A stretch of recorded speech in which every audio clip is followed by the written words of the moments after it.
and welcome back to Bite-Sized Tales, your audio flash fiction podcast. In this week's story, a ship on a mission of exploration discovers that sometimes the worst thing you can find is a mystery. System Survey, written and read by Wayne Cole. 49 hopeful systems explored in 2 years, and 0 planets capable of supporting human life without enclosed habitats. With colonies on the Moon, Mars, and orbital space stations, we have the technology to survive just about anywhere. If the colony can't be completely sustainable on its own, there really isn't any point in building it outside of our own solar system. As we jumped into the last system on our list, ship morale was at an all-time low. Just because the systems were not useful as colonies didn't mean the jumps were not valuable.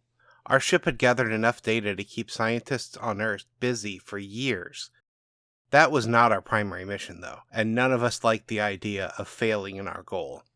49 straight disappointments had left me feeling hopeless.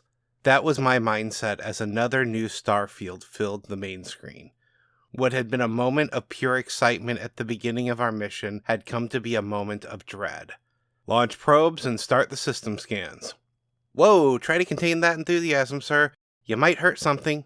My first officer tried to bring a bit of levity to the situation. You're right, Lucy. Sorry, everyone. It's been a long string of disappointments, but that's no excuse. Sir, I'm picking up notable radio emissions in the system. I could not tell if the tone of my sensor operator's voice was excitement or alarm. Perhaps a bit of both. No, sir. Narrowband radar sweeps. Same frequency every 30 seconds or so. Is that similar to anything you've seen before? Honestly, it looks like our own planetary defense radars. The asteroid watch system. Same narrowband pulse, consistent repetitive interval, and a long-range sweep pattern. It's unmistakably artificial. Could something like that detect us? I don't want to guess at capabilities, but yes, easily. We would stand out, not just as a new discovery, but one that doesn't move like anything natural. Great. Well, we shouldn't assume we're in first contact situation quite yet. How long until the probes return data from planets in the habitable zone? A little over a week to get the first scans, but I don't think we'll have to wait that long. Explain. Well, sir, I'm detecting a carrier leakage from tight beam radar between the 4th and 8th planets. We should have some solid data from the 8th planet in the next day. My first officer had been quietly shifting attention between the two of us, but with that spoke out. Sir, I recommend we classify this information to the 3 of us until we have something more solid. I'm afraid of causing a panic. Recommendation noted and rejected. That's not how we operate on this ship. There are only 20 of us, and I don't plan on keeping anyone in the dark. You never know where a brilliant idea might come from. A day later, we got our first answer and far more questions. The 8th planet had a technological satellite in orbit. While the design was completely unfamiliar to us, the basic principles behind its function were not. The satellite was a space telescope with communication functionality. It was in an extreme state of disrepair, but the fact that it was still functional at all proved to be a feat of engineering genius.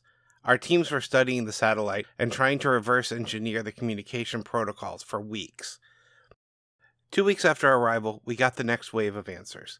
The orbit around the 4th planet was littered with space debris, including a handful of functional satellites. The planet itself showed signs of devastation from what we determined to have been a violent war a little over 100 years prior.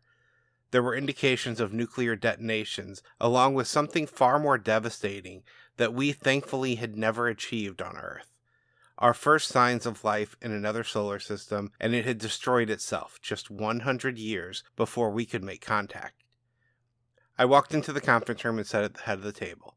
My science team and first officer were already gathered and waiting for me. Okay, folks, let's hear some theories and assessments. Dr. Havish cleared his throat and spoke first. We have 2 theories about the weapon that devastated the planet, and I have evidence supporting the use of both. First, some of the crater sites have perfectly concentric blast rings, and actually exhibit less radiation than the surrounding areas. This would indicate an antimatter blast. In other areas, the scars on the planet are deep enough to have penetrated the crust. For each of these types of gorges, there is a depleted area of ozone in the atmosphere. This leads us to the conclusion that relativistic weapons were also used. Obviously, neither theory can be confirmed without exploring the planet ourselves. That's not happening on this trip, but I suspect we will be returning with multiple teams for further investigation. What is your initial assessment of habitability? Possibly after another couple hundred years of recovery. At the moment, we would need self-contained environments for any long-term stay on the surface. Noted. Get your final reports ready. We leave for Earth in 24 hours. The probes can stay gathering data, so get any last orders in for them. Dismissed. I watched as the room slowly emptied of everyone except my first officer. When we were alone, she finally spoke. I can't help but think this could have been us. Earth was so close to the final war for almost a century. I was having the same thought. 50 systems and 50 failures, but at least we haven't failed as badly as those poor bastards did. Only you could see finding proof of intelligent life as a failure. It wasn't our mission goal. Even so, if they were still alive, I would have seen it as a huge success. Would you really want to meet a race capable of doing that to their own planet? I fear we already have in ourselves. Now finding a new home just became that much more important.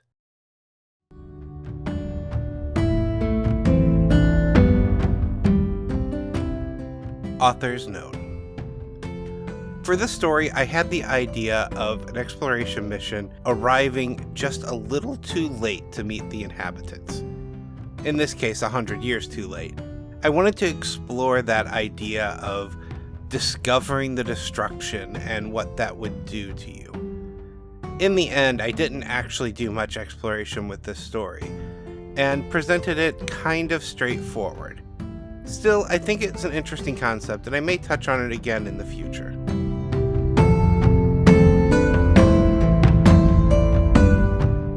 This chapter of Bite-Sized Tales has been brought to you under a Creative Commons Attribution, Non-Commercial, No Derivatives, 4.0 International License.